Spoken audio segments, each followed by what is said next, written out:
Hello viewers, আসসালামু আলাইকুম। Omar dream চ্যানেলে আপনাকে স্বাগতম। আজকে আমি কথা বলবো বর্তমানে বহুল আলোচিত রাসেল ভাইপার সাপকে নিয়ে।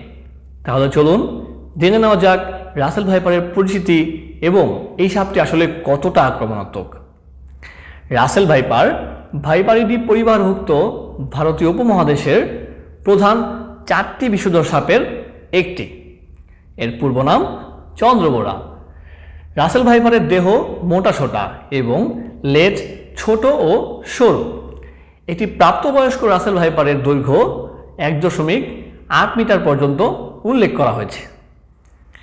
এই সাপটি বিশ্বের বিভিন্ন দেশে লক্ষ্য করা যায়, তবে বাংলাদেশের শুধুমাত্র রাজশাহী জেলাতে রাসেল ভাইপারের দেখা মিলত। কিন্তু চিন্তার বিষয় হচ্ছে বর্তমানে বাংলাদেশের বেশিরভাগ জেলাতেই রাসেল ভাইপার এর লক্ষ্য করা যাচ্ছে। এই সাপটি সাধারণত ঘাস, ঝোপ, বন, ম্যানগ্রোভ, ফসলের ক্ষেত এবং জমির নিচু অংশ, বিশেষ করে ঘাস এবং শুষ্ক জায়গায় বসবাস করে। রাসেল ভাইপার সাধারণত ইঁদুর, ছোট পাখি, ব্যাঙ, টিকটিকি ভক্ষণ করে।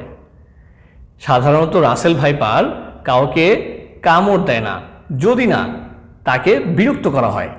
আর যদি রাসেল ভাইপারকে বিরক্ত করা হয় তাহলে সাপটি প্রচণ্ড আক্রমণাত্মক হয়ে উঠতে পারে।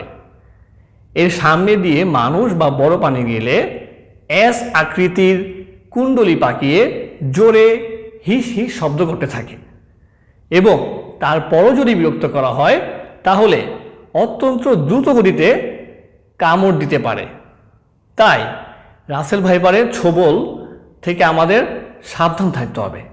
যদি রাসেল ভাইপার কোনো মানুষকে ছোবল মারে এবং যথাযথ সময়ে যদি ওই মানুষটি চিকিৎসা না নিতে পারে তাহলে 25 থেকে 30% ক্ষেত্রেই কিডনি বিকল হয়ে যায়। তাই আসুন, আমাদের দেশে যেহেতু রাসেল ভাইপারের উপদ্রব বৃদ্ধি পেয়েছে, প্রত্যেকে আমরা চলাচলের ক্ষেত্রে সচেতনতা অবলম্বন করি। ধন্যবাদ সবাইকে এতক্ষণ ধরে আমার ভিডিও দেখার জন্য। আসসালামু আলাইকুম ওয়া রাহমাতুল্লাহি ওয়া বারাকাতুহু।